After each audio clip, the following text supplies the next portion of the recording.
कि हम लोग किसी भी कंडक्टर का रेजिस्टेंस लिख सकते हैं? नहीं रखता। कलर कोडिंग की हम लोग बात कर लिए थे और उस पर जो 2 क्वेश्चन बनते हैं वो मैंने बता दिए थे, है ना। कलर कोडिंग को याद रखने के लिए उसको 2-3 दिन तक आप लगातार वो वैल्यूज लिख लो तो आप लोग को याद भी हो जाएगी। और उसके पहले क्या पार्ट अपना बचा था वो देखो, उसको आगे बढ़ाएंगे आज। तो हम लोगों ने कहा था कि रेजिस्टेंस लिखना है, आज भी रेजिस्टेंस पे बात करेंगे लगभग, और शायद समय बचा तो कल आधा लेक्चर, उसके बाद हम लोग सीरीज पैरेलल पे हैं। क्योंकि मैंने कहा था करंट इलेक्ट्रिसिटी का जो मुख्य फंडामेंटल है वही रेजिस्टेंस है, क्योंकि जब रेजिस्टेंस आएगा तभी हम लोग पावर, करंट, वोल्टेज इस सब पे बात कर पाएंगे। तो वहां पर एक बार आप लोग पॉइंट रिवाइज कर ले। मैंने क्या बताया था, किसी भी, आप सुन लेना, किसी भी कंडक्टर का जो रेजिस्टेंस है वो इन डायमेंशन पे डिपेंड करेगा। उसमें हम लोगों ने क्या फर्क देखा था, एक बार उन पॉइंट को रिवाइज कर लो, उन पे से आज क्वेश्चन भेजूं कि what is the difference between resistance and resistivity. जो लोग वहां पर मौजूद थे लास्ट लेक्चर में, क्या बताया था, रेजिस्टिविटी किस पे डिपेंडेंट है? सिर्फ मटेरियल पे। क्या डायमेंशन पे डिपेंडेंट है? बट रेजिस्टेंस दोनों पे। उस पर हम लोगों ने कुछ क्वेश्चन लिखे थे। उसमें पहला एक क्वेश्चन लिखा था हम लोगों ने, वो ये था कि क्यूब का रेजिस्टेंस किसी भी फेस के अक्रॉस लिख सकते हैं। वो सबसे इंपॉर्टेंट क्वेश्चनों में से एक है कि 6 फेस है तो 6 में से वो किसी भी फेस के अलाउंग पूछेंगे। मैक्सिमम रेजिस्टेंस लिख सकते हैं, मिनिमम लिख सकते हैं, उस पर हम लोग बात कर चुके थे। अब रेजिस्टेंस में जो अगला टाइप का क्वेश्चन बनेगा वो अगले टाइप का क्वेश्चन क्या होगा वो आप लोग लिखना। हेडिंग लिखो, stretching of wire. Stretching of wire. अब फटाफट सुनना जरा शांति से, 1.25 घंटे का मुहूर्त पूरा। स्ट्रेचिंग ऑफ वायर क्या होता है और स्ट्रेचिंग ऑफ वायर पे क्वेश्चन कैसे बनेंगे, देखो।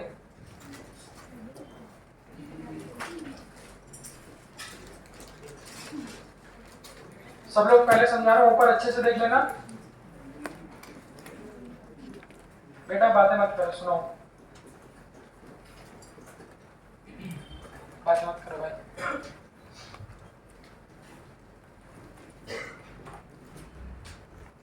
एक बार इसको पहले 2 मिनट लिख लो, फिर समझाता हूं मैं आप लोगों को। फटाफट लिख लो मेरे साथ साथ।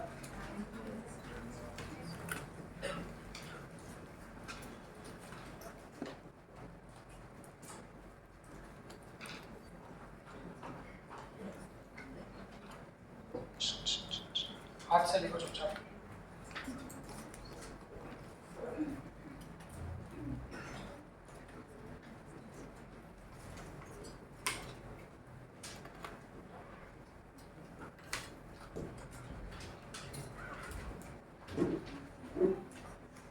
देखो, इसमें से कम आपको 8-10 क्वेश्चन के लगभग मिल जाना चाहिए स्ट्रेचिंग कैसे। हाँ, चालू करनी इसको। देखो,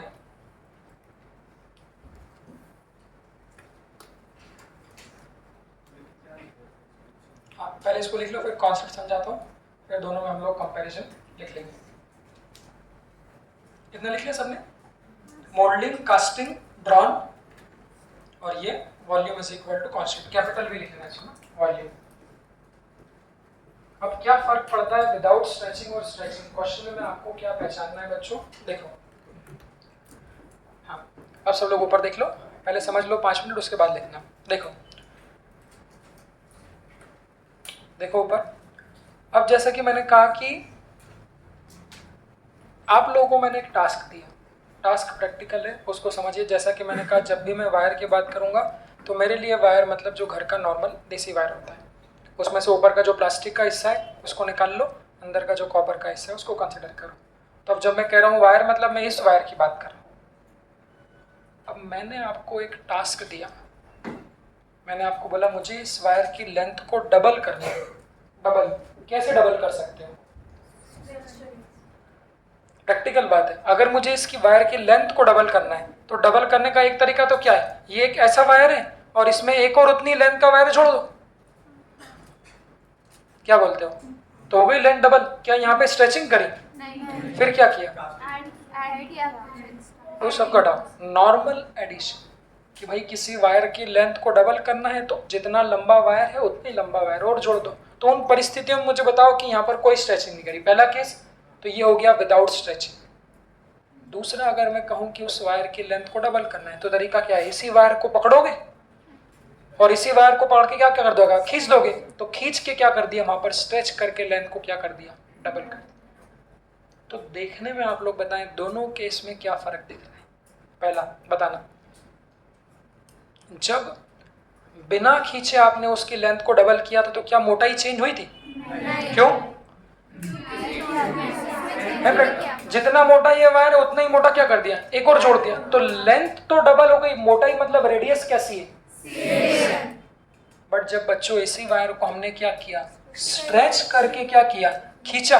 तो स्ट्रेच करोगे तो मोटाई क्या होगी, बढ़ेगी, मोटाई क्या होगी, कम होगी। तो ये फर्क होगा कि जब बिना स्ट्रेचिंग के किसी वायर की लेंथ को चेंज करते हैं तो वहाँ पर area of cross section same रहता है, बट जब स्ट्रेच करके हम लोग वायर की लेंथ को बढ़ाते हैं तो वहाँ पर area of cross section change होता है। तो जब क्वेश्चन मिलेंगे, बहुत सारे क्वेश्चन छोटे छोटे, बड़ा क्वेश्चन यहाँ पर जब आएगा जब सर्किट सॉल्विंग करेंगे, सीरीज पैरेलल आगे जब सॉल्व करेंगे तब बड़ा क्वेश्चन आएगा, उसके पहले के क्वेश्चन छोटे। तो जब भी वायर की लेंथ में आप लोग उंगली कर रहे हो, चेंज कर रहे हो, तो आपको देखना है कि स्ट्रेचिंग किया या फिर स्ट्रेचिंग नहीं किया, दोनों में क्या फर्क पड़ेगा। देखो, तो फंडामेंटल अगर मैं आपसे कहूँ कि रेजिस्टेंस और लेंथ में क्या रिलेशन है, नॉर्मली जो हम लोग बात करें, जो अभी तक पढ़ा, फॉर्मूला बेसिक क्या है, रो एल बाय ए, तो आर किसके प्रोपोर्शनल है, एल के। तो यहाँ से कह दूंगा resistance of conductor is proportional to L, जो पहले किया। बट अब इसके आगे एक बात और कहनी कि वो जो फॉर्मूला हम पढ़े हैं रो एल बाय ए, उसको हम लोग कब लगाते हैं, जब हम लोगों ने स्ट्रेचिंग नहीं करी। तो जब बिना स्ट्रेच करे किसी वायर की लेंथ को बढ़ाओगे तो प्रोपोर्शनल टू क्या होगा, एल, और एरिया के प्रोपोर्शनल टू एरिया, और एरिया और रेडियस में क्या रिलेशन है, नॉर्मली वायर का क्रॉस सेक्शन कैसा होता है, सर्कुलर, तो सर्कुलर का एरिया क्या लिख देंगे, आई आर स्क्वायर। आई तो कैसा है, कांस्टेंट, तो resistance inversely proportional to area कहो या इनवर्सली प्रोपोर्शनल टू। अब ये तो आम बात हो गई, आम जिंदगी जो हम अभी तक पढ़ते आए हैं, बट जब भी ये सुनोगे तो इसको कहना this will be applicable only when the length is changed without stretching. अब स्ट्रेचिंग के केस में फॉर्मूला क्या बनेगा वो समझना। सबसे पहले स्ट्रेचिंग के केस का फॉर्मूला कैसे बनाते हैं वो बताता हूँ, और स्ट्रेचिंग के केस में क्या चीज सेम रहती है वो बताता हूँ। देखो, प्रैक्टिकल है, थोड़ा सा दिमाग लगाना। तो मान लीजिए बच्चों, आप लोगों के पास में एक ये मोटा वायर है, इस मोटे वायर की रेडियस है R1 और इसकी लेंथ है L। अभी इस वायर को स्ट्रेच नहीं किया, मतलब नॉर्मली इन परिस्थितियों में देख लो, तो मोटाई है R1 और लेंथ है L1। अब मैंने क्या किया, तो मैंने इसके दोनों एंड को पकड़ा और मैंने क्या कर दिया, खींच दिया। तो खींचने पे मैंने क्या बोला, खींचने पे लेंथ क्या हो रही और रेडियस क्या हो रहा है, कम। तो जो बाद की स्थिति बनेगी वो कैसे बनेगी, ऐसे बनेगी, देखो, तो लेंथ L1 से बढ़ के L2 हो गई और रेडियस R1 से बढ़ के कम हो के R1 से कम होके कितनी हो गई। तो स्ट्रेचिंग के केस में क्या सेम रहता है, मैंने बोला वॉल्यूम सेम रहता है। क्यों, वॉल्यूम कांस्टेंट का मतलब क्या है, जैसे ये बॉटल है, हाँ, कास्टिंग वाले जो 10th क्लास में मेंसुरेशन 1, 2 जो मैथमेटिक्स में क्वेश्चन आते थे वहां पर करते थे ना। मान लीजिए ये बॉटल में आधा लीटर पानी है, अगर इसको बड़ी टंकी में डाल दूंगा तो कितना हो जाएगा, वॉल्यूम कहाँ जाएगा, सिर्फ शेप क्या होगी आपका, बदल के। तो यहाँ पर भी समझो ऐसा कि अगर ये पेन मान लो कॉपर का बना है, 10 ग्राम या 10 सेंटीमीटर या 10 मीटर क्यूब जो भी अगर इसका वॉल्यूम, अगर इसको खींच भी दूंगा तो भाई क्या फर्क पड़ा, लेंथ बढ़ गई, रेडियस कम हो गई, पर जो वॉल्यूम है वो क्या रहेगा, सेम। तो यही मेंसुरेशन में वहां पढ़ते थे। अब इसको कुछ भी, इसको अगर रॉड से पिघला के अगर एक बॉल बना दोगे तो पढ़ते थे ना, तो वो बॉल का वॉल्यूम भी क्या रहेगा, सेम। तो ध्यान रखना, स्ट्रेचिंग, मोल्डिंग, मोल्ड करना मतलब तो ये आगे भी आता है कि मोल्ड करना, कास्ट करना, कास्टिंग मतलब भी, कास्टिंग मतलब भी क्या होता है, वही होता है ना कि ये मोबाइल को पिघला दिया, मोबाइल को पिघला के छोटी सी गेंद बना दी, तो वो उसका वॉल्यूम सेम। तो क्वेश्चन में जब भी ये शब्द मिले आपको, भाई या तो किस्मत अच्छी है कि डायरेक्टली स्ट्रेचिंग बोल देगा, या फिर मोल्डिंग बोल देगा, या फिर कास्टिंग बोल देगा। एक शब्द और आता है ड्रॉन, ड्रॉन करना मतलब भी क्या होता है? ड्रॉन मतलब भी ऐसा, वो बोलेगा अ wire is drawn in the form of square. इसका मतलब कि वायर को पिघलाया और पिघला के क्या बना दिया? स्क्वायर बना दिया। तो जहां जहां क्वेश्चन में ये शब्द आप सुनोगे, स्ट्रेचिंग, ड्रॉन, कास्टिंग, मोल्डिंग, वहां पर आप लोग समझिए कि वॉल्यूम हमेशा कांस्टेंट होता है। तो ये सबसे फंडामेंटल चीज है कि in case of stretching the volume always remains constant. तो वॉल्यूम, इस वायर का इनिशियल वॉल्यूम कैसे लिखेंगे? सिलेंडर का वॉल्यूम क्या होता है? सिलेंडर का वॉल्यूम क्या होता है? पाई आर स्क्वायर। तो बोलो इस वायर का ओरिजिनल वॉल्यूम कितना लिखा है? पाई r1 स्क्वायर L1। तो जो वॉल्यूम पहले था वही वॉल्यूम क्या होगा बाद में? तो यहाँ कितना लिखा है? तो ध्यान रखना, जब भी स्ट्रेचिंग होती है तो क्वेश्चन में वॉल्यूम क्या रहता है? कांस्टेंट। तो वहां से हम फॉर्मूलों को बच्चों और आगे कैसे बना सकते हैं देखना। तो हमने बोला, अब इसको अच्छे से देखना, बनाना, फिर याद भी कर पाऊंगा। मैंने बोला rho is equal to L by, ये कब लगाते हैं? स्ट्रेचिंग में। क्या स्ट्रेचिंग? अब उसको बनाते हैं। हमने क्या बोला? स्ट्रेचिंग में क्या कॉन्सेप्ट, क्या कॉन्सेप्ट है? वॉल्यूम। तो यहाँ वॉल्यूम कैसे बना? अब आप लोग जानते हैं सिलेंडर का volume pi R square L, या फिर ऐसा लिख सकता हूँ सिलेंडर का वॉल्यूम एरिया इनटू लेंथ। क्या बोलते हैं? पहले भी कभी कहीं आया हुआ 11th में, अगर किसी को याद नहीं है तो याद रख लो कि किसी भी चीज का वॉल्यूम एरिया इनटू लिख दो, एरिया को वही लिख देंगे हम लोग, क्या पाई आर स्क्वायर। तो वहां से कैसे बना सकते हैं भाई? हमने बोला चूंकि ये फॉर्मूला बिना स्ट्रेचिंग का, इस फॉर्मूले में वॉल्यूम कैसे बनाए? तो इस फॉर्मूले में वॉल्यूम बनाने के दो तरीके हैं बच्चों, ध्यान से देखना। तो पहला तरीका ये है, मैं सामने लिख रहा हूँ, बताना क्या है सही है।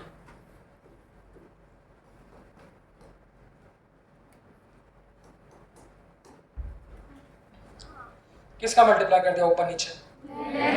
ये तो जानते हो ना, ऊपर नीचे तो किसी का भी मल्टीप्लाई कर सकते हैं, क्योंकि जितना ऊपर मल्टीप्लाई किया उतना ही नीचे। ऐसा क्यों किया? समझ में आ रहा है? तो वहां से वॉल्यूम बन गया। वॉल्यूम ऊपर बना कि नीचे? तो ये टर्म्स क्या बन गया हमारा? तो जब आगे क्वेश्चन दूंगा तो कभी कुछ 2-3 अच्छे क्वेश्चंस आपको मिलेंगे जिसमें सीधा फॉर्मूला रो एल बाई इस्तेमाल नहीं होगा। वहाँ पर उस फॉर्मूले को हम लोग को मैनिपुलेट करना पड़ेगा। इसको मास के टर्म्स में भी बना सकते हैं, वो भी मैं आगे बना। तो ये फॉर्मूला क्या बन जाएगा? R इज इक्वल टू रो, क्या बोलते हो, L4L क्या हो जाएगा? L square upon area into length, क्या बन गया? तो जो बच्चों रो एल बाई फॉर्मूला था, उसी फॉर्मूले को हम लोगों ने वॉल्यूम के टर्म्स में कन्वर्ट कर लिया।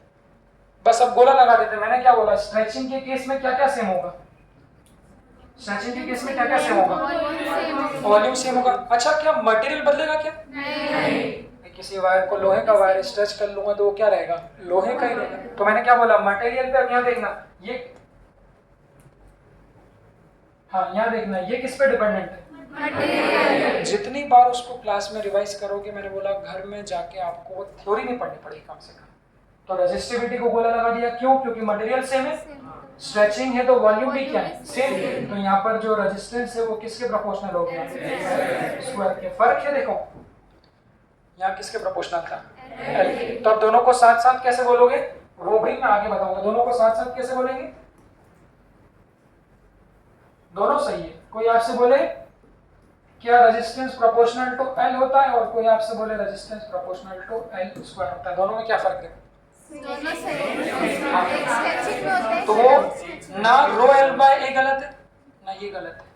डिपेंड कर रहा है कौन सी चीज क्वेश्चन में कांस्टेंट है। तो क्वेश्चन बताऊंगा तो उसको और रिवाइज करो, और ध्यान रखना अगर विदाउट स्ट्रेचिंग बोलेगा तब proportional to L, but with stretching बोलेगा तो प्रोपोर्शनल टू एल स्क्वायर। क्यों आता है वो हमने बना लिया, क्योंकि स्ट्रेचिंग में वॉल्यूम कांस्टेंट है।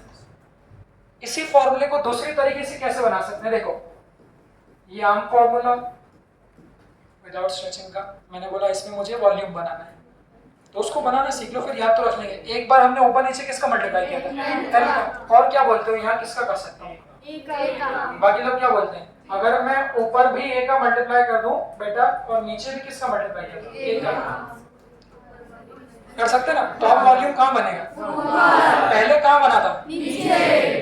तो कभी भूल जाओ, वैसे तो नहीं भूलोगे, अगर भूल जाओ तो फॉर्मूला बनाना आना चाहिए। बनाना बताने का पर्पस एक और है कि इसको मास के टर्म्स में भी बना सकते हैं, वो भी क्वेश्चन में। तो एक बार नीचे वॉल्यूम बना लो तो उसके लिए L का मल्टीप्लाई करेंगे, एक बार ऊपर वॉल्यूम बना लो उसके लिए A का मल्टीप्लाई करेंगे, तो अब क्या बोलते हो ये वाली टर्म क्या बन जाएगी वॉल्यूम, तो रेजिस्टेंस का फॉर्मूला क्या बन जाएगा और मार्क कर दो स्ट्रेचिंग में क्या क्या सेम रो सेम क्यों है हो गया पॉइंट रिवाइज, और वॉल्यूम भी कैसा है तो resistance inversely proportional to area square, और एरिया को क्या लिख देंगे एरिया को क्या लिख देंगे पाई आर स्क्वायर, पाई तो कांस्टेंट आप सुनो एरिया आर स्क्वायर के प्रोपोर्शनल है, तो एरिया की जगह क्या लिखोगे आर स्क्वायर, तो एरिया का भी क्या है स्क्वायर है, तो वहां पे रेजिस्टेंस क्या हो जाएगा अब कंपैरिजन देख लो, कंपैरिजन देख लो, तो कंपैरिजन ऐसे लिखेंगे, अब जो सीधा याद रखना है वो ये है ओ हाँ एक मिनट, तो सीधा याद रखना है वो ये तो बता लो ये और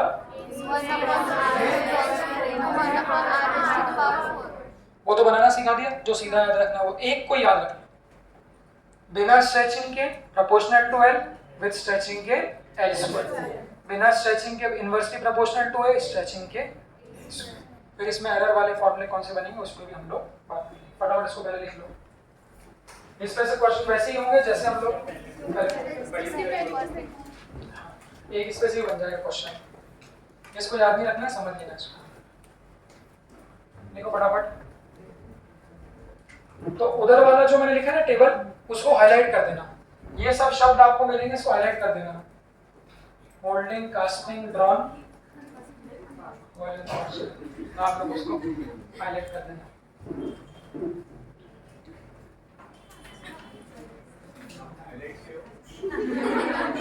मेरे पास ऑप्शन नहीं ना हाईलाइट का, ये देखा है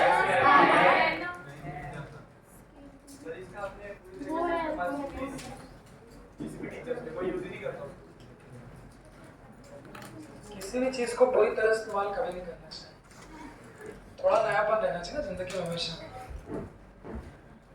क्यों भाई किसका सबसे इस्तेमाल ये है कि इसमें आप ये कर सकते हो ऐड कर सकते हो और मिटा सकते हो, बस वही सबसे बड़ा इस्तेमाल।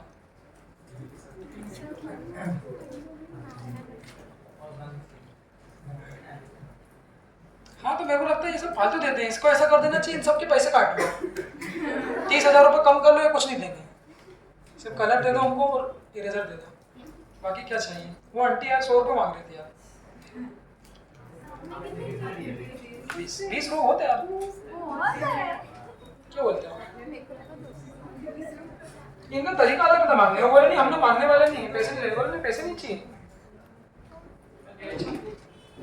कुछ और बोलना चाहिए होगी, तो बोले हम लोग झाड़ू लगाते हैं कभी कहीं जाते हैं, तो उनको चाहिए क्या, तो 100 रुपये 20 चाहिए, 500 रुपये तो दिलवाए थे 100 रुपये।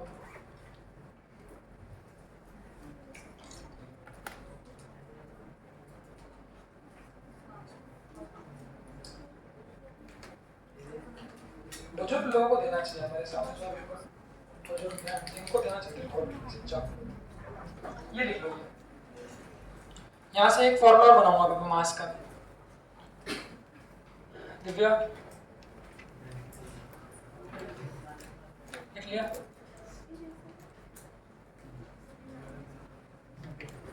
हिमांशु लिख लिया, तुम्हारा भी लिख लिया, तुम्हारा भी लिख लिया, तुम्हारा भी लिख लिया, नहीं यार ये लोग अच्छे भाई बहन हैं, इनको आप लोग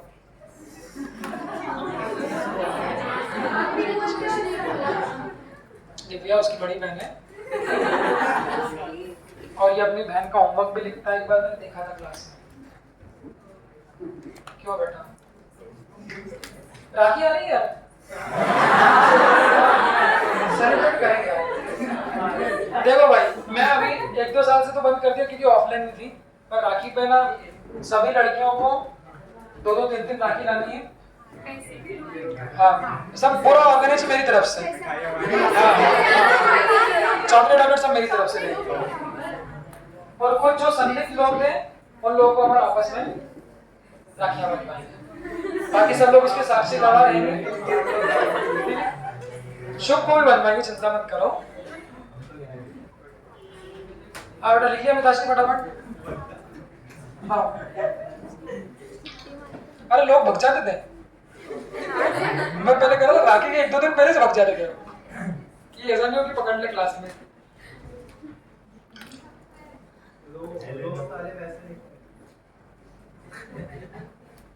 सबको बनवा देंगे, आपस में टेंशन खत्म। क्यों यशस्वी, आपको ही बनवा देंगे। ठीक है क्या?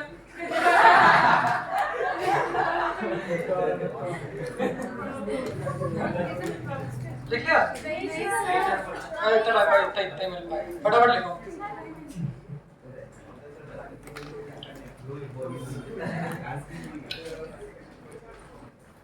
मेरी क्लास में एक लड़की थी, मेरे दोस्त को राखी बांधने के लिए बहुत पीछे पड़ती थी। उस समय से चलते हैं।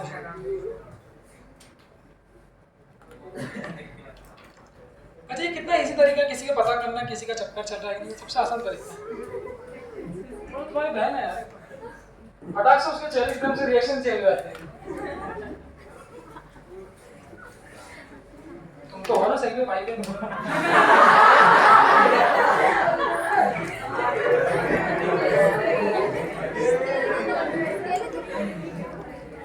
यार हम लोग देखो थोड़ा पुराने जमाने के विचारधारा के लोग हैं। मेरे हिसाब से तो क्या पता कि दोस्ती वस्ती वाला कोई मैटर रहता है कि नहीं, क्या पता। हमारे टाइम में किसी लड़की के सामने बात कर ली तो बस उसका एक ही मतलब होता है। अगर किसी से बात कर लिए तो बाकियों को बोल देते मेरी भाभी। कॉलेज में तो पहले ही बुक कर देते थे कि वो आईटी की वो सोनम मोती भाभी भाई को देखेगा नहीं उसको।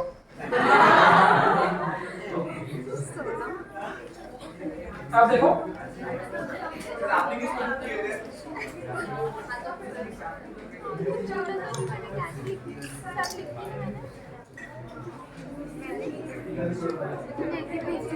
चलो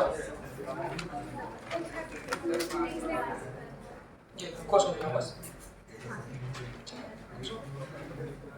चलो, ऐसे मामलों में कभी भी आदमी को हाईलाइट नहीं होना चाहिए, ये आप गलत करते हो। कोई भी लोग ऐसा कुछ मैटर हो चुपचाप बातचीत करते हो, फोन हो ना घर वर पे जाके आराम से बात करो। क्लास में कभी हाईलाइट नहीं होना, उससे क्या होता है कि एक गलत इमेज क्रिएट हो जाती है। मैं आपको नहीं कह रहा हूँ।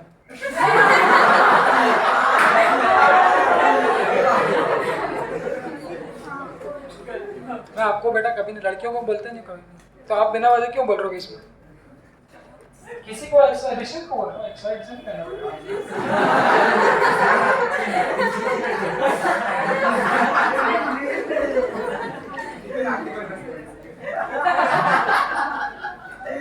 वो तो बातें भी मैग्नेटिक होती है, मैं किधर भी बोल लूँ, मैं इसको बोलूंगा तो ऑटोमेटिक जाके वो जहां भी जानी होगी फट से एकदम से वो चिपक जाती है। और भी लोगों को चिपकी होगी, ऐसा थोड़ी ना। देखो बेटा, देखिए ना, क्या देख रहा हूँ मोबाइल में, इधर उधर ध्यान भटकाते ना, वो भी डरते हैं कि अपने को नहीं बोलते कहीं। इधर देखो बेटा, अब इसमें जो पहला क्वेश्चन बनेगा वो एरर पे बेस्ड कैसे बनेगा, देखो सुनो, इसमें जो एरर पे क्वेश्चन बनेगा वो कैसे बनेगा, जो हम लोग पहले भी ले चुके हैं।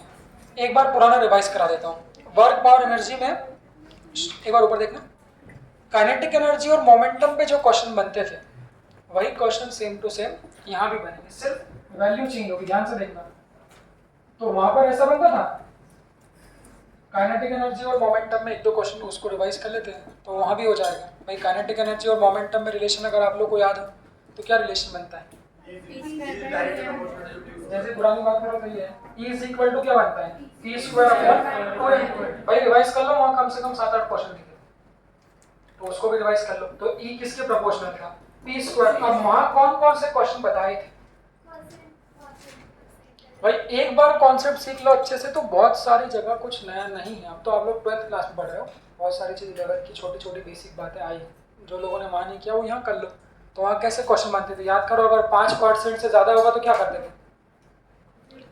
याद है 5% से कम 5% से ज़्यादा, तो वहाँ क्या करते थे? कुछ ही बच्चे मुझे लग रहा है, बाकी लोग 5% से अगर कम किसी क्वांटिटी में चेंज करते थे तो वहाँ पर क्या लगाते थे? एरर का कॉन्सेप्ट। जो बच्चे नए थे सीख लो, अगर किसी क्वांटिटी में चेंज 5% से कम हो तो एरर लगा दो, अगर 5% से ज़्यादा हो तो वहाँ पर रेशियो बेस लगा दो। तो दोनों क्वेश्चन बताऊंगा। तो यहाँ पर भी बच्चों ऐसे ही कि हमने बोला R proportional to L square stretching, तो अगर लेंथ में चेंज, अच्छा यहाँ से देखना, अगर लेंथ को बढ़ाएंगे तो रेडियस, अगर लेंथ को बढ़ाएंगे तो रेजिस्टेंस भी बढ़ेगा। अब दो क्वेश्चन सुन लो, ध्यान सुनना। मैंने बोला लेंथ को बढ़ाएंगे तो रेजिस्टेंस बढ़ेगा, तो लेंथ को कितना बढ़ाया, क्वेश्चन सुनना। तो पहला वो बोल देंगे if the length of wire is increased bye 10%, ऐसा आ गया, length of wire is increased bye 10%। और एक बार क्वेश्चन में आ गया if the length of wire is increased bye 2%, दोनों में फर्क है ना। तो ये 2% क्या हो गया, लेस देन 5% हो गया, तो वहां पर डायरेक्टली क्या लगा लोगे, एरर लगा। बट उसने बोला अगले क्वेश्चन में the length of wire is increase bye 10%, अगर 10% है तो वहां पर डायरेक्टली एरर नहीं लगा पाओ। तो दोनों क्वेश्चन बताऊंगा। तो अगर लेस देन 5% है, अब जो लोगों ने पहले पढ़ा था उनको फायदा है भाई, तो एरर में क्या लिखोगे, ये पावर कहाँ आ जाएगी, तो वहां लिखाएगा क्या, देखना डेल्टा आर बाय और इसका नाम भी पहले भी दे चुके हैं ग्रेविटेशन में भी, डेल्टा आर बाय आर को बोलेंगे परसेंटेज चेंज इन रेजिस्टेंस, और डेल्टा एल बाय को क्या बोलेंगे, तो डायरेक्ट लगा दोगे। अगर मैंने बोला लेंथ में चेंज 2%, कुछ लिखने की जरूरत नहीं, अगर लेंथ में चेंज 2% तो 5 से कम हो गया ना, तो यहाँ पर क्या लिख दोगे, डेल्टा एल बाय एल की वैल्यू कितनी है 2%, तो 2 का डबल कितना हो जाएगा 4। तो डायरेक्ट कर दो, अगर लेंथ में चेंज 2% है तो रेजिस्टेंस में कितना हो जाएगा 4%। अगर लेंथ में चेंज 1% है, 2%, तो अगर 1% है तो डायरेक्टली यहाँ कितना हो जाएगा आपका 2%। अगर 10% है तो भाई जब तक 5 से कम होगा जब तक ये 2 वाला कॉन्सेप्ट चलेगा। अगर 10% है तो वहाँ पर स्टैंडर्ड जो हम लोग पहले भी पढ़ चुके हैं रेशियो बेस, तो यहाँ पर सेकंड पार्ट में देखो डिवाइड कर लो, अच्छे देखना। तो लेस देन 5% है तो ये, इफ मोर देन अगर 5% है बच्चों तो वहाँ पर हमारा स्टैंडर्ड तरीका ratio R1 by R2 is equal to L1 by L2 का। बाकी आगे क्या होगा तो वो हम लोग एक क्वेश्चन में बात करेंगे। तो इसमें देखना ऐसे ही रेडियस के लिए, तो यहाँ पर भी दो तरीके बन जाएंगे। अच्छा इसको ऊपर ले जाके क्या लिख सकता हूँ, R to the power। तो बस यहाँ पर भी ऐसे ही कि अगर लेस देन 5% है,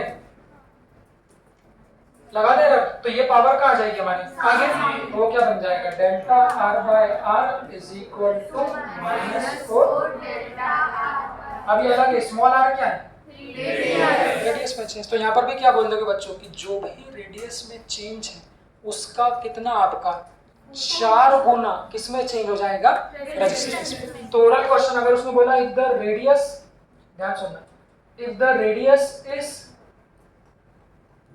डिक्रीज बाय 1%, इसमें दो ऑप्शन होंगे, इंक्रीज डिक्रीज, वहां पर दोनों होगा। तो छोटा सा क्वेश्चन यही लिख दिया, अलग से लिखने की जरूरत नहीं। मैंने बोला if the radius is decrease by 1%, तो 1% क्या हो गया, ये 5 से कम हो गया, तो डायरेक्टली क्या दोगे, तो ये 1 दिया तो ये कितना हो जाएगा 4, बट इंक्रीज की डिक्रीज, वहां पर भी ऑप्शन है। हाँ, तो रेजिस्टेंस कैसा है, लेंथ के स्क्वायर के प्रोपोर्शनल। तो इसका मतलब क्या है कि अगर लेंथ को 1% से बढ़ाओगे तो इसका डबल ये क्या होगा 2% से बढ़ेगा।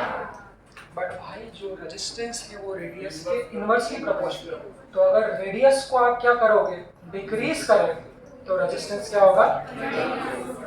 तो ऑप्शन को ध्यान से देखना, दो ऑप्शन ऐसे रहे। तो उसने क्या बोला, अगर डिक्रीज बाय 1% तो रेजिस्टेंस क्या होगा 4 गुना, तो रेजिस्टेंस कितना हो जाएगा 4%, बट 4% क्या होगा हमारा इंक्रीज होगा। तो बस इसको कब लगा पाएंगे, जब तक 5% से कम। फिर अगला क्वेश्चन उसने ऐसा बोल दिया, if the radius of a conductor is decrease bye 10%, वही बात आ गई ना, तो 10% मतलब क्या हो गया, एरर नहीं लगा पाएंगे। तो एरर नहीं लगाएंगे तो फिर नॉर्मल रेशियो, तो नॉर्मल रेशियो कैसे लिखेंगे इसमें, R1 बाय R2 टोटल, तो वो small r2 upon small r1 की पूरी पावर कितनी हो जाएगी। इसको कैसे सॉल्व करते हैं पहले बताया था, अभी से बताएंगे, फटाफट लिख लो इसको। इस पे कुछ क्वेश्चन ले लो, अच्छे से लिखना, इसको हाईलाइट करके। 4 टाइप के क्वेश्चन हो गए, वो 1 2 3 और 4। हाँ अच्छा, आपका पेन नहीं लगा,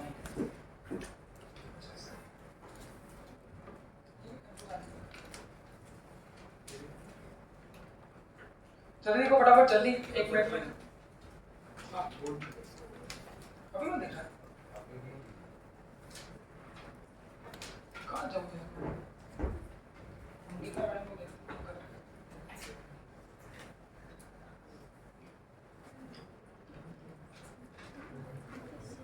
हाँ बेटा,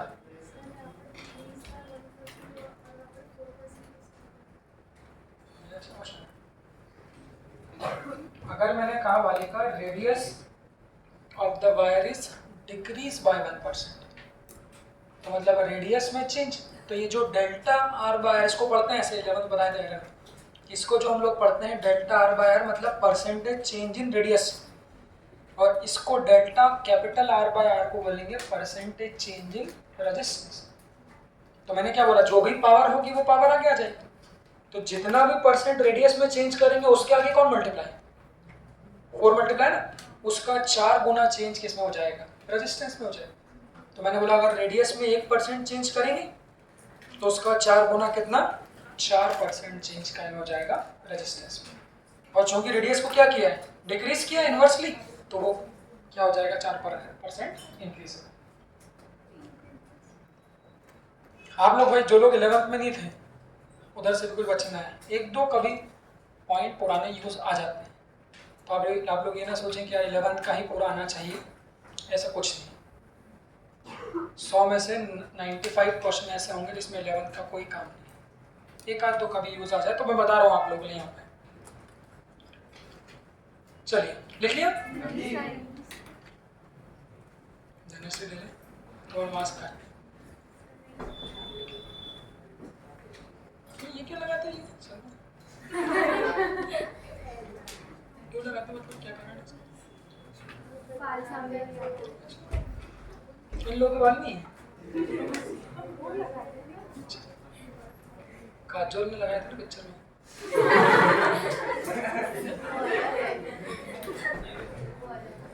वो लगता है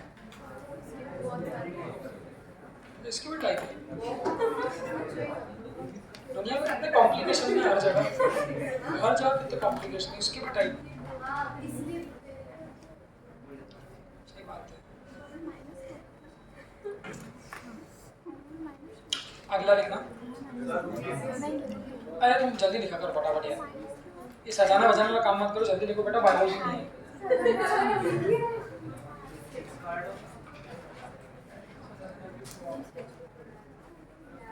अरे कुछ भी लिख लो बेटा, आप लोग कौन सा बाद में जाके पढ़ते हो इसको, अच्छा कौन सा कभी पढ़ना है आगे जाके, फटाफट लिखो चलो।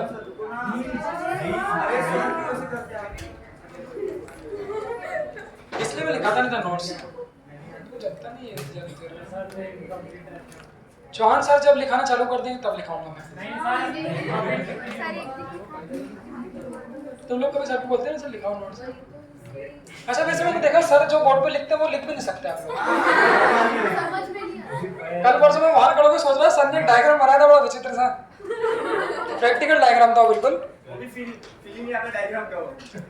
मैंने देखा कि बाय चांस कभी मैं इसको नोट करूं तो कैसे नोट करूं, नहीं कर सकता। तो बस ठीक है बेटा, अगली पुराना रूल अपना वही चालू हो गया, नई 12th थी, थोड़े 2-3 दिन शुरू में नहीं सर ऐसा चलो सुनो। अब इसमें परसेंटेज वाले तो चूंकि पहले में हम लोग कर चुके हैं तो कोई बहुत ज्यादा करने की जरूरत नहीं, एक एक क्वेश्चन लिख लो बस, बाकी आप लोगों को छोड़ूंगा, ठीक है। लिखो क्वेश्चन स्ट्रेचिंग, और इसमें एक एक लिख लो, एक स्ट्रेचिंग का एक बिना स्ट्रेचिंग का, एक लेंथ का रेडियस का, ऐसे सिंगल सिंगल। हाँ लिखो फटाफट। A wire of original resistance, a wire of original resistance 4 ohm,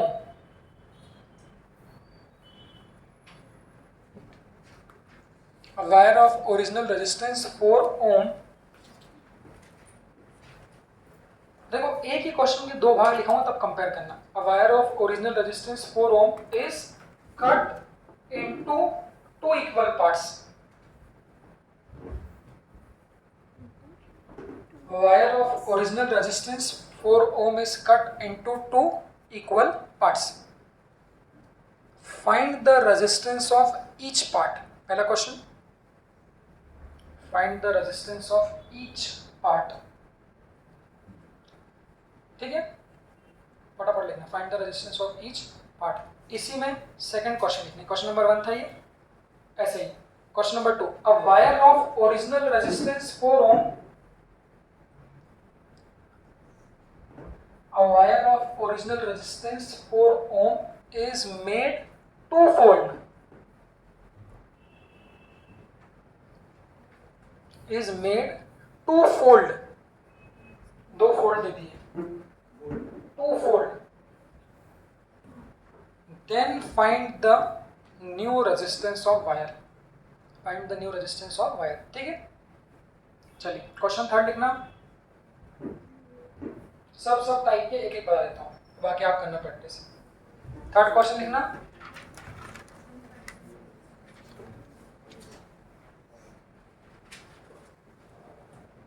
the radius of a wire is increased by 10%। The radius of a wire is increased by 10%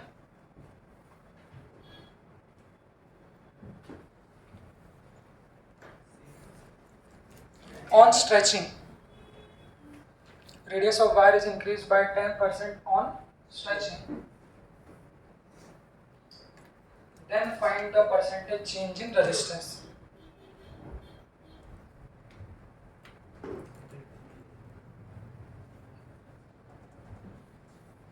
है ना, क्या क्या हो गया अपना, फोल्ड हो गया, स्ट्रेचिंग हो गया, कट हो गया।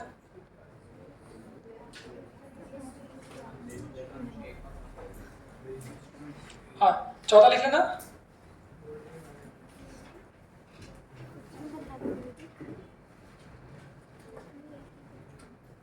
a wire of length L and resistance 10 ohm, a wire of length L and resistance 10 ohm is drawn into another wire, is drawn into another wire of double the length, drawn into another wire of double the length। Then find the new resistance of wire, find the new resistance of wire।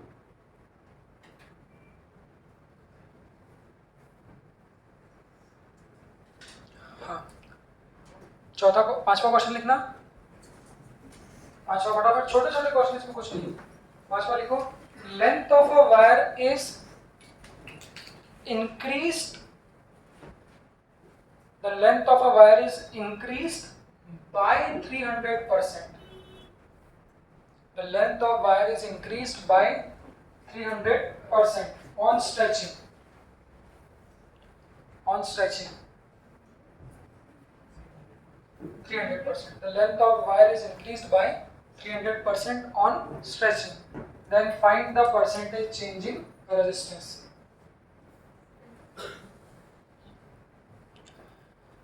हाँ last question को 2 star mark करना, वो ठीक है। देखिए, length of a wire is increase by 300% on stretching, then find the percentage change in resistance. Last question लिखना, if the ratio of length of two wire is 1:2, if the ratio of length of two wire is 1:2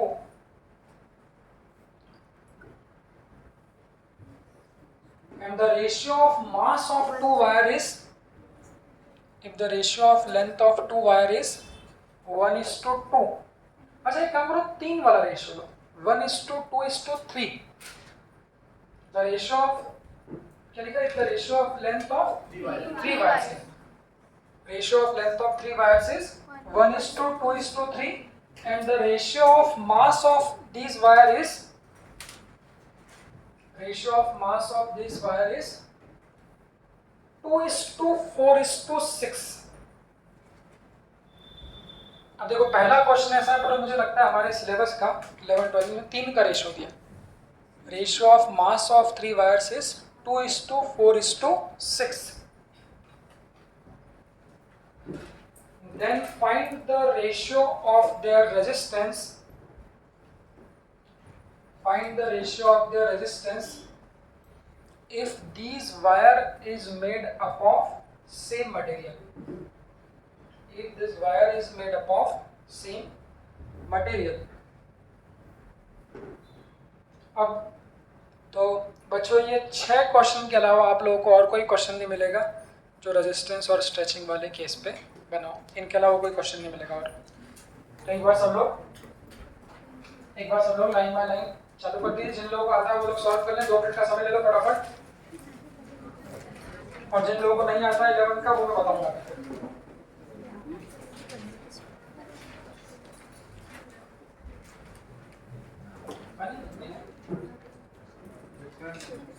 और लोग अच्छा पानी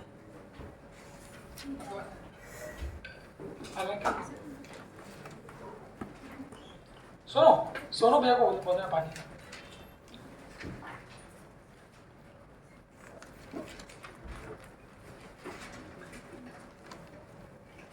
हाँ बेटा मृणाली और मृणाल,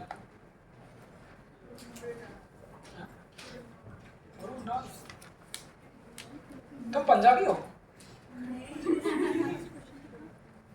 नाल तेरे नाल पंजाबी में चलते हैं।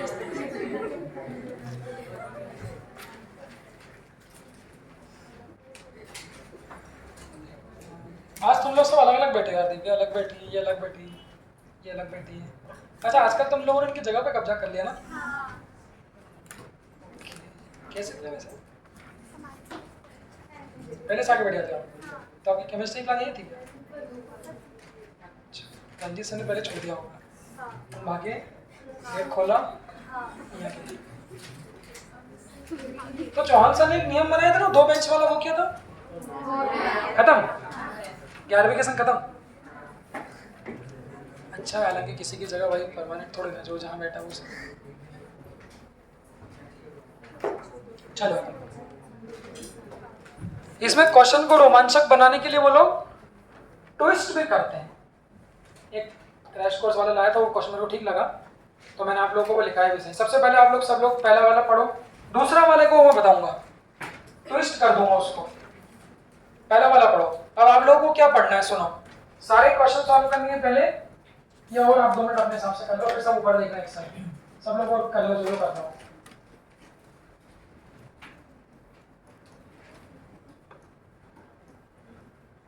ये फॉर्मूले जब तक जो पॉकेट है उसको याद रख लो।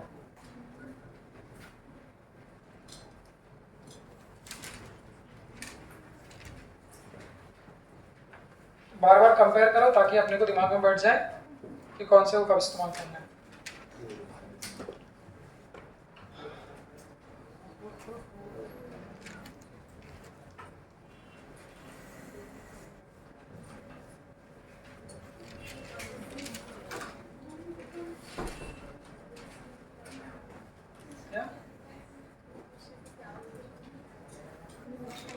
कैसे बनाया कि बना बनाया था?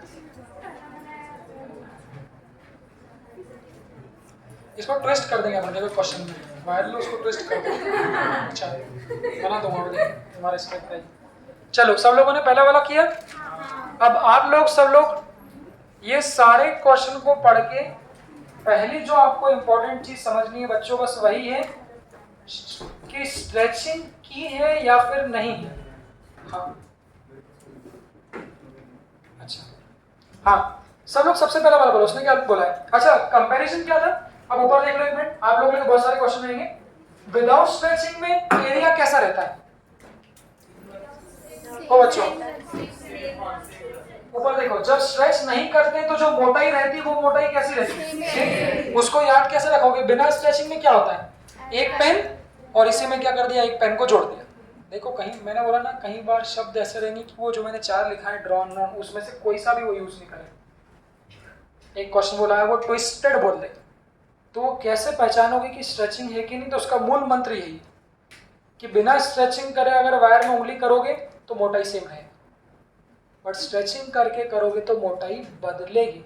अगर स्ट्रेच कर रहे हो तो पतला हो जाएगा, अगर दबा रहे हो तो कैसा हो जाएगा? मोटा हो जाएगा। मतलब अगर एरिया ऑफ क्रॉस सेक्शन कहीं पर भी बच्चों चेंज हो रहा है, बोल सकता हूँ, तो एरिया ऑफ क्रॉस सेक्शन अगर चेंज हो रहा है तो कौन सा केस लोगे? स्ट्रेचिंग वाला लोगे। और एरिया कांस्टेंट है तो कौन सा लोगे? Without stretching. अब पहला वाला क्वेश्चन पढ़ो, क्या दिया है? सब लोग मन ही मन पढ़ लो, कैसे हम लोग डेटा निकालेंगे सीखना है भाई, हर बच्चे को सीखना है। तो वायर का ओरिजिनल रेजिस्टेंस कितना है? 4 ओम, और उसको क्या कर दिया? Simple cut. तो उसको पकड़ो, छोटी सी बात है। तो सिंपल कट मतलब क्या? ऐसा बनेगा कट, तो कट कर दोगे तो टुकड़ा कैसा बन जाएगा? ऐसा। देखो बच्चों ऊपर और ऐसा। बताइए कट करने के केस में क्या एरिया सेम रहेगा? तो एरिया सेम है मतलब विदाउट स्ट्रेचिंग। तो देख लो, तो जितने भी भाग में कट करा पकड़ ले, वो बोलेगा 3 पार्ट्स में कट कर दिया, 4 पार्ट्स में कट कर दिया, 5 में। अगर कटिंग वाले केस कहते हैं मतलब सिंपल विदाउट स्ट्रेचिंग वाला केस लगा दो। तो बस कट करना मतलब क्या है? अगर ओरिजिनल लेंथ L है तो कट करना मतलब क्या है? L/12/2। और एरिया क्या रहेगा हमारा? सेम। तो ये लगा दोगे तो R प्रोपोर्शनल टू क्या आएगा हमारा? अब मैं चाहता हूं, चूंकि हम लोग 12th में आ गए, तो बहुत सारे क्वेश्चन रेशियो लिखने की जरूरत नहीं होना चाहिए भाई, डायरेक्ट बोलना चाहिए। आप बताइए सब लोग ऊपर देखो, ओरिजिनल रेजिस्टेंस कितना है इसका? 4 ओम। तो अगर लेंथ को आप आधा आधा कर दोगे तो कट करने पे लेंथ कैसी हो गई हमारी? हाफ। तो जो रेजिस्टेंस है वो भी कितना हो जाएगा? आधा। 4 का आधा 4/2, दैट इज कितना हमारा? और रेशियो लिखना चाहोगे तो R1/R2 is equal to L1/L। अब ये क्वेश्चन तो कम से कम ओरल हो जाना चाहिए भाई। देखो आपको पहले वाले का आंसर गलत है शो। अब ये वाले क्वेश्चन डायरेक्ट हो जाना चाहिए। अगर मैं कहूं इसको 3 भाग में तोड़ देता तो एक वायर को 3 भाग में कट कर दिया तो L/3 L/3 L/3, तो उसी प्रोपोर्शन में कितना हो जाएगा? 4/3 4/3 4/3। मुझे लगता है इसमें तो कोई करने की जरूरत नहीं, डायरेक्ट आ जाएगा। चलो अब बच्चों सेकंड वाले क्वेश्चन में मैं एक लैंग्वेज को और थोड़ा चेंज करना चाहता हूं। एक बार पढ़ो सब लोग। सेकंड वाले बोलना, वायर का ओरिजिनल रेजिस्टेंस कितना है? 4 ओम। अध्ययनी आ जाओ बेटा, यहीं आ जाओ क्लास में वापस। और कहाँ चले गए? कुछ विचार कर रहे हो? नहीं। वायर का ओरिजिनल रेजिस्टेंस कितना है? 4 ओम। अब पढ़ो आगे क्या बोला है। कट नहीं है, इज मेड टू फोल्ड। और इसके आगे मैं एक लाइन और जोड़ना चाह रहा हूँ। The wire is of original resistance 4 ohm, it is made two fold and then it is twisted. तो टू फोल्ड का मतलब क्या है? स्ट्रेच वाला नहीं, स्ट्रेच बोल। हाँ, तो फोल्ड का मतलब ये हो गया। तो ये ओरिजिनल वायर है, इसका रेजिस्टेंस कितना है? 4 ओम। तो टू फोल्ड मतलब एक के ऊपर इसको क्या कर दिया? ऐसा कर दिया ये। तो ये अगर फोल्ड कर दोगे और ट्विस्ट कर दिया, लैंग्वेज में ट्विस्ट ऐसा बोल देते हैं, तो उससे फोल्ड करने से क्या होगा? कौन सा केस है? स्ट्रेचिंग का। दिव्या क्या बोलते हो? फिर पकड़ो, ये वायर है, इसका एरिया ऑफ क्रॉस सेक्शन कुछ ना कुछ मोटा ही है। अगर मैं कहूं कि इस वायर को इसके ऊपर मैंने फोल्ड कर दिया तो एरिया सेम रहेगा। तुम क्या बोलते हो अध्ययन? एरिया सेम नहीं होगी ना भाई। जब एक वायर को किसी एक के ऊपर एक फोल्ड करोगे तो वायर कैसा होगा? पतला हो जाएगा कि मोटा हो जाएगा? समझो मैंने क्या बोला था। जरूरी नहीं हमेशा वो स्ट्रेचिंग का नाम ले। अब यहाँ पर सब लोग देख लो जिसको नहीं आया। तो ये वायर है, इसका ओरिजिनल रेजिस्टेंस 4 ओम है, इसकी लेंथ कितनी है? L। अगर इसका एरिया ऑफ क्रॉस सेक्शन मोटा ही है A। अब देखना, फोल्ड करना जैसे रोटी को फोल्ड करते हैं। पूरी रोटी बना ली, उसको क्या कर दिया आपने? फोल्ड कर दी। तो जब रोटी को फोल्ड कर दोगे तो मोटाई डबल हो जाएगी। तो वहां पर भी काम ऐसा है कि इसको यहाँ से काटा और इसको इसके ऊपर क्या कर दिया, फोल्ड। तो जब इसको फोल्ड कर दोगे, आप बताना फटाफट, जब इसको इसके ऊपर फोल्ड कर दोगे तो ये ऐसा हो जाएगा ना, तो लेंथ सेम रहेगी। लेंथ कितनी होगी, टू फोल्ड मतलब एक के ऊपर एक फोल्ड कर दिया तो लेंथ क्या हो गई, आधी, और एरिया। तो इसका एरिया अगर ए था तो अब देखो फोल्ड करने के बाद जो इसका एरिया है वो कितना हो जाएगा, सिंपल। जितना मोटाई थी उसको फोल्ड कर दिया तो उसकी मोटाई क्या होगी, डबल। तो अब यहाँ पे बताओ कहाँ लिखा है ऐसा स्ट्रेचिंग। कहने का मतलब ये था। सब लोग बच्चे ऊपर देखो, सुनो, आप लोग के क्वेश्चन रहेंगे कि अगर एरिया ऑफ क्रॉस सेक्शन में चेंज होता है तो मतलब वो case without stretching, without stretching है। एरिया ऑफ क्रॉस सेक्शन में अगर चेंज हो रहा है तो वो केस कौन सा है, विद स्ट्रेचिंग की विदाउट स्ट्रेचिंग, विद स्ट्रेचिंग है भाई, क्योंकि विदाउट स्ट्रेचिंग में तो एरिया कैसा रहता है, कांस्टेंट। देख लो इस वाले में कुछ एरिया में चेंज हुआ था, तो ये समझना यहाँ पे यही गलती होती है कि लोग बिना स्ट्रेचिंग वाला केस ले लेते। तो अगर फोल्ड करने वाला है तो यहाँ पर लिखना, चूंकि फोल्ड करने वाला है तो area of cross section will change, and area change होता है मतलब ये केस, किसी के दिमाग में अगर कोई सवाल हो तो पूछ लो, ये केस किसका है, हमारे विद स्ट्रेचिंग का केस है। ऊपर देखो, तो विद स्ट्रेचिंग में लेंथ और रेजिस्टेंस का रिलेशन क्या है हमारा, ये तो आर किसके प्रोपोर्शनल हो जाएगा, एल के स्क्वायर के प्रोपोर्शनल। बस लेंथ को कितना कर दिया, एक के ऊपर एक फोल्ड दे दिया तो लेंथ को कितना कर दिया, आधा। तो वहां पर क्या हो जाएगा, R2 बाय R1, या तो ऐसा कर लो, इज इक्वल टू कितना, L2 बाय L1 का होल स्क्वायर। बस L2 की जगह कितना लिखेंगे, L2। 2 मतलब कौन सी लेंथ होती है, नई लेंथ। तो नई लेंथ कितनी है बच्चों, L/2, और R1 क्या था, 1 मतलब कौन सा, पुराना रेजिस्टेंस। तो वहां पे क्या लिख दोगे, R2 अपॉन R1 कितना है, 4 ओम, इज इक्वल टू, लिखो मत देखो, तो L2 कितना है, L/2 अपॉन L इसका। बस यहाँ से इसको क्या हो जाएगा, कैंसिल। 1/2 का स्क्वायर कितना हो जाएगा, 1/4। तो R2 upon R1 is equal to 1/4 cut जाएगा। तो R2 की वैल्यू कितनी आ जाएगी हमारी, 1।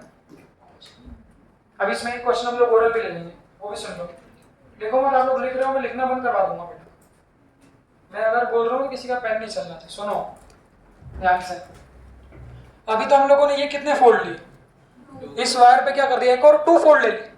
अगर इसी को बोलूं 3 फोल्ड कर दी तो फिर क्या होगा, 3 मतलब क्या, तो एक फोल्ड दिया और उस पर क्या कर दिया, एक और फोल्ड दे दिया।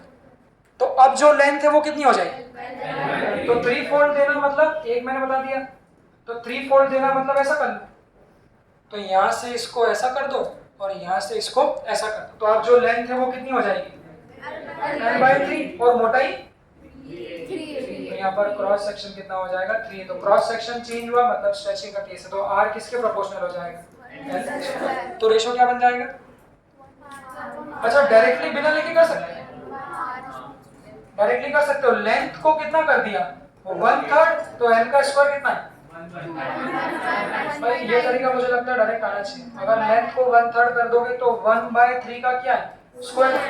1/3 का स्क्वायर क्या होगा, 1/9। तो जो ओरिजिनल रेजिस्टेंस पहले 4 ओम था, बाद में वो कितना हो जाएगा, 4/9। अगर आप ऐसा कर सकते हो तो वहां पर आपको रेशियो निकालने की जरूरत नहीं है। और अगर निकालना चाहते हो तो भाई R2 by R1 is equal to L2 by L का, वही आएगा, उससे भी एरिया से भी वही आएगा। लेंथ को 1/3 कर दिया और एरिया को आपने 3 गुना हो गया, तो उससे भी आप लोगों का आंसर वही आएगा। करके देख लो, हाँ हाँ तो वही आएगा, वो स्क्वायर बना ही ऐसा है।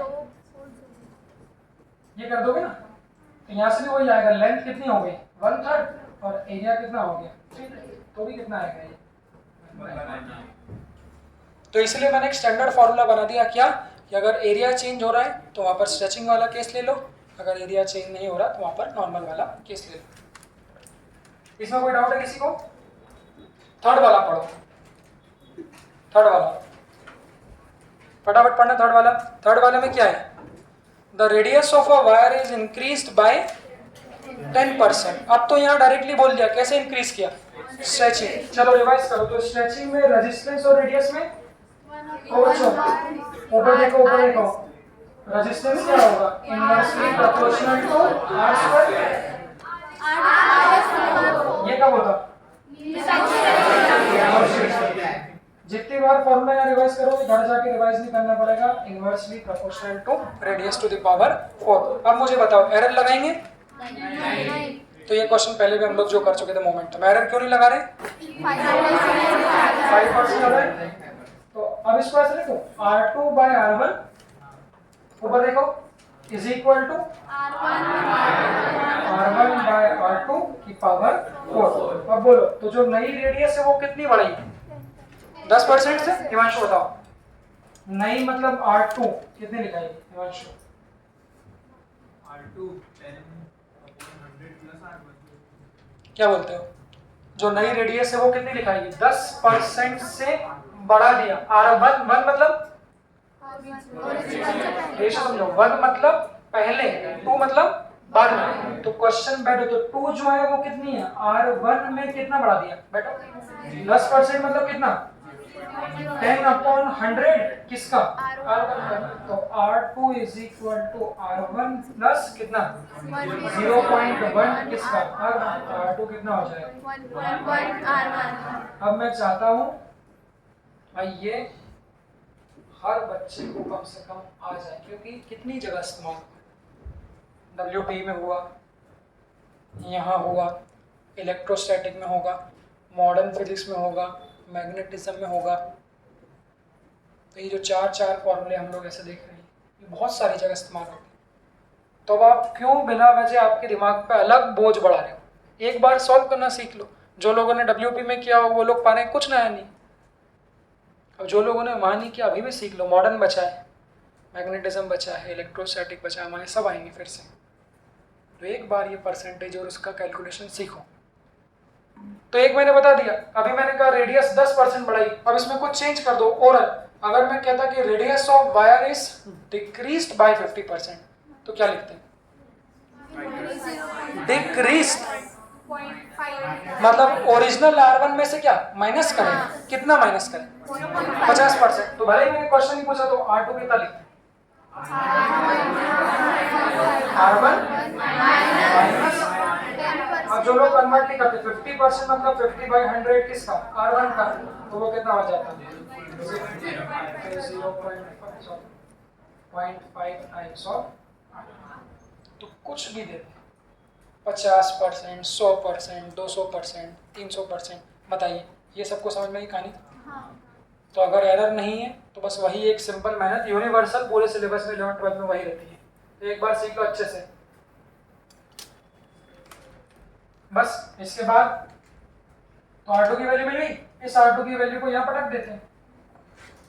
क्या बोलते हैं भाई लोगों? तो कैपिटल R2 नया resistance upon capital R1 original resistance is equal to inversely था। हाँ लिख दो R1 अपॉन 1.1 R1। इस पूरे की पावर कितनी है? 4। सॉल्व कर लेते हैं। तो ये R1 से R1 क्या हो जाएगा? कैंसिल। अब आपको सॉल्व क्या करना है? 1.1 की पावर 4 कर सकते हैं। 1.1 इंटू 1.1 कितना होगा? 1.21। और वो 1.21 को एक बार और मल्टीप्लाई कर दो किससे? 1.21 से। कितना आएगा? 1.444 ऐसा कुछ आएगा। करके देख लो। 1.21 इंटू कितना? 1.21 तो 121 2 4 2 बहुत दिन बाद कर लेना। 1 2 1 सही है। 1 4 6 2 1 डेसिमल में लगेगा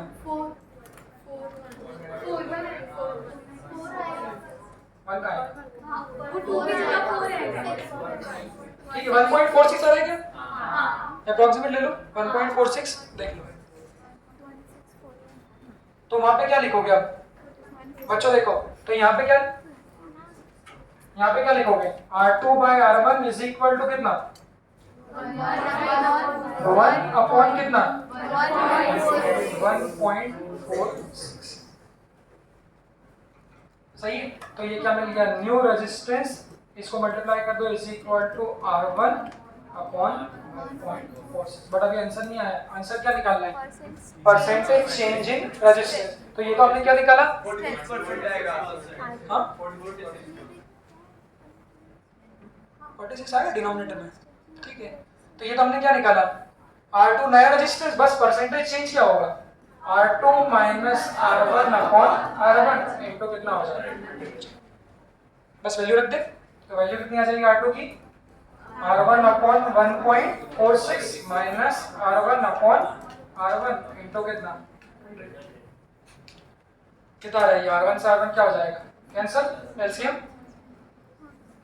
कितना आएगा? ये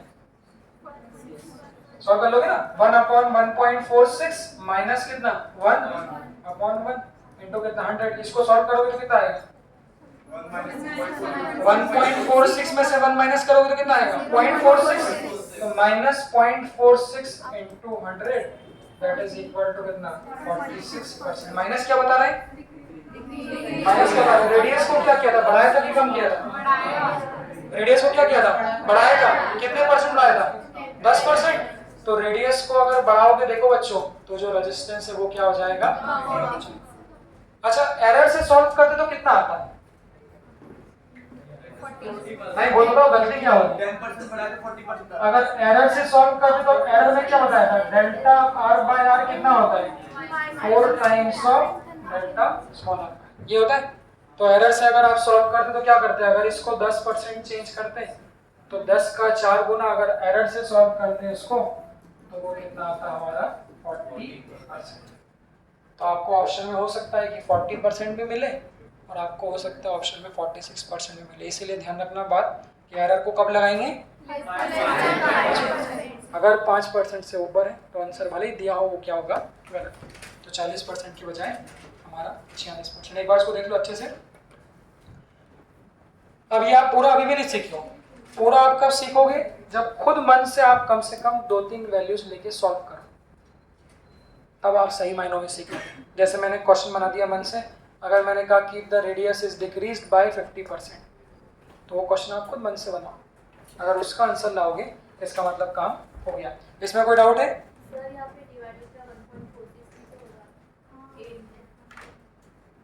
क्यों? ओरिजिनल से होगा ना। R2 minus R1 upon R1।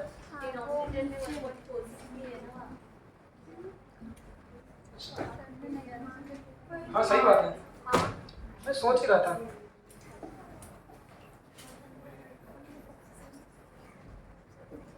इसका एलसीएम लोगे तो कितना आएगा ये? हाँ, तो 0.46 डिवाइड बाय कितना? 1.46। सही बोला ना इसने? ये इसको माइनस करेंगे तो नीचे भी तो आएगा ये। इनटू कितना आएगा हमारा? ये 100 आएगा। तो 46% में कितना आएगा? कैलकुलेटर से कितना आएगा? कैलकुलेटर से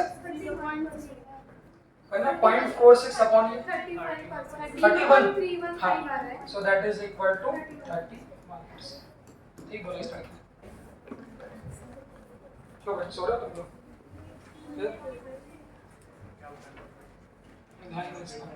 क्वेश्चन नंबर 4 पढ़ो सब लोग। क्वेश्चन नंबर 4 पढ़ो। क्वेश्चन नंबर 4 फटाफट 3 क्वेश्चन कर लो फिर छोड़ देंगे। पढ़ो क्या दिया है। अ wire of length L and resistance 10 ohm is drawn into another wire of double the length, then find the new resistance of wire। Directly छोटा क्वेश्चन है। क्या किया उसने? कौन सा केस है? ड्रॉन किया। और ड्रॉन में क्या किया? लेंथ को डबल। तो स्ट्रेचिंग वाला केस बोल दो तो रेजिस्टेंस क्या होगा? तो अगर लेंथ को डबल करोगे, डायरेक्ट कर दो, तो डबल करोगे तो 2 का स्क्वायर, रेजिस्टेंस कितना हो जाएगा? वो टाइम्स हो जाएगा। ओरिजिनल रेजिस्टेंस कितना था? 10 ओम। तो जो न्यू रेजिस्टेंस है डायरेक्ट कर दो, वो कितना हो जाएगा? 40। जो लोग डायरेक्ट नहीं करना जानते हैं, R1 bye R2 L1 bye L2 का होल स्क्वायर। इसको रख देना 10, इसको रख देना 2। आपका काम। पांचवा पढ़ो फटाफट। पांचवा वाला कौन सा केस है? If the length of wire is increased by 300% on stretching then find the percentage change in resistance. बस लिख दो नई लेंथ कितनी होगी, नहीं नई लेंथ L2 कितनी होगी बाय 300% बोला, तो बाय 300% मतलब क्या, L1 और उसमें कितना परसेंट मतलब क्या अपॉन 100, L2 कितना हो जाएगा। अच्छा इसमें एक चेंज और कर सकता हूँ, अगर मैं कहता if the length of wire is increased to 300%, ये भी एक चेंज आता है। अगर बाय 300 नहीं बोला, क्या बोल दिया, टू 300%, तो टू मतलब क्या हो गया, उतनी ही कर दी 3L1, और बाय बोला मतलब उतनी और ऐड करनी पड़ेगी बस। तो स्ट्रेचिंग है तो R प्रोपोर्शनल टू L2 लिख दो, तो R2 by R1 L2 by L1 का by R1 is equal to, ये कितना है 4L1 अपॉन L1 इसका कैंसिल हो जाएगा, हाँ 4 का स्क्वायर 16, तो न्यू रेजिस्टेंस कितना हो जाएगा 16 टाइम्स ऑफ R। पहले कितना था, नहीं दिया, तो बस आंसर क्या हो जाएगा, इट विल इंक्रीज 16। लास्ट वाला देख लो फटाफट, बाद में लिखना अच्छे से। लास्ट वाले में क्या दिया रेशो, हाँ अब देखो 3 वाले रेशो वाले कैसे सॉल्व करते हैं, 1:2:3, और किसका रेशो दिया है, मास का, मासेस का वही सीक्वेंस में M1:M2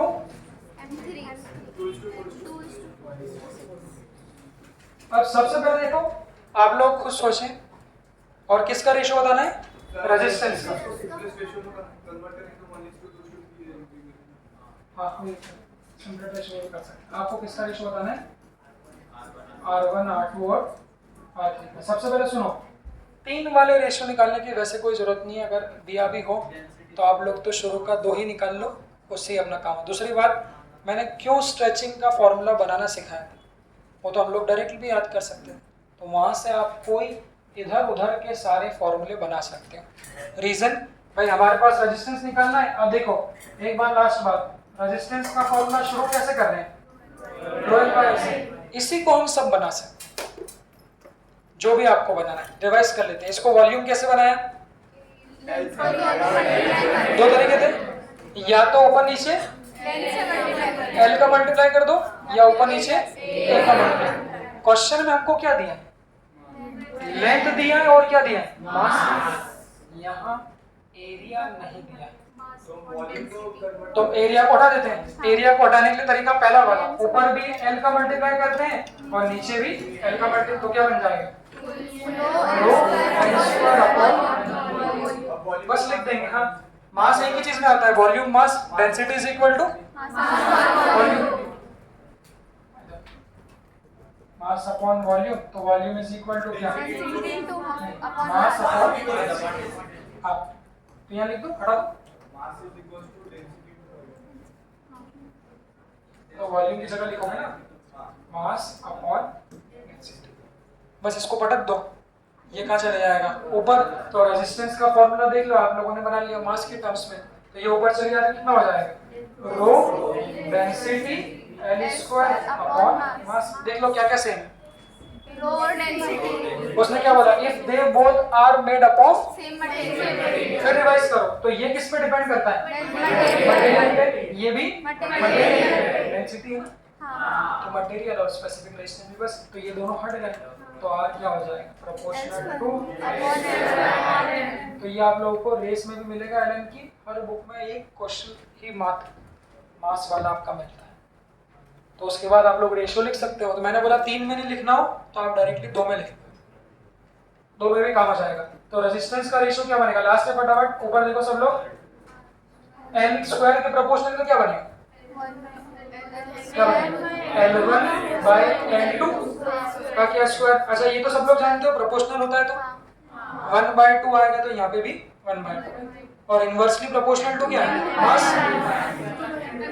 तो उल्टा आ जाएगा, कितना M2 अपॉन M1। अब इस स्टाइल से 3 वाला नहीं लिख सकते, ऐसा थोड़ा लिख सकते L1 by L2 by L3, तो रेशियो का मतलब ही होता है कोई दो क्वांटिटी के बीच लिखना। तो वो बिना वजह कभी 3 दे दे तो आप तीसरी वाली को स्किप कर दो, पहले 2 से ही आपको ऑप्शन मिल जाए। और नहीं तो फिर एक तरीका तो ये होता ही L स्क्वायर है तो वो 1:2:3 का स्क्वायर, तो वो कितना हो जाएगा 1:4:9। इस तरह से तो आप लोग कर ही सकते हो, बट इस तरह से भी कर लो बस। तो लास्ट में R1/R2 कितना हो जाएगा, L1/L2 कितना है 1:2 पहला वाला उसका स्क्वायर, और M2/M1 यहाँ देखना 2:1 उसको बड़े सिंपलेस्ट फॉर्म में लिख लेना, एक ही बात है। तो M1/M2 कितना है 2:4, तो M2/M1 कितना होगा 4:2 मतलब उल्टा।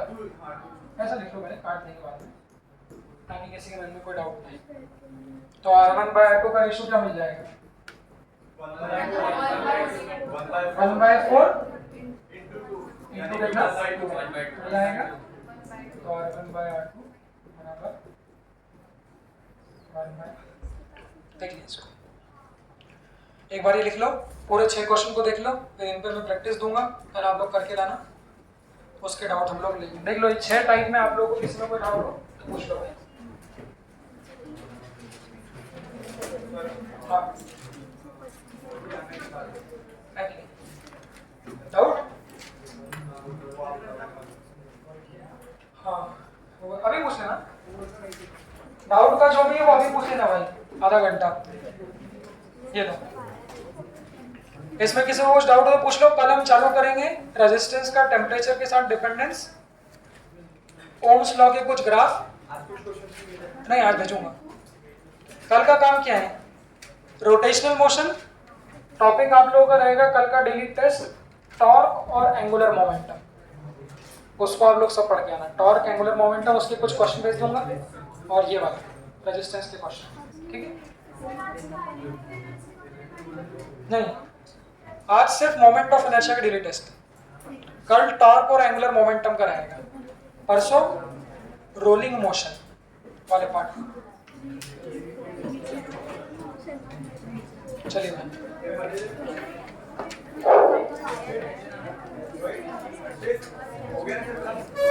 हाँ, इसमें किसी को डाउट हो तो पूछ लेना। हाँ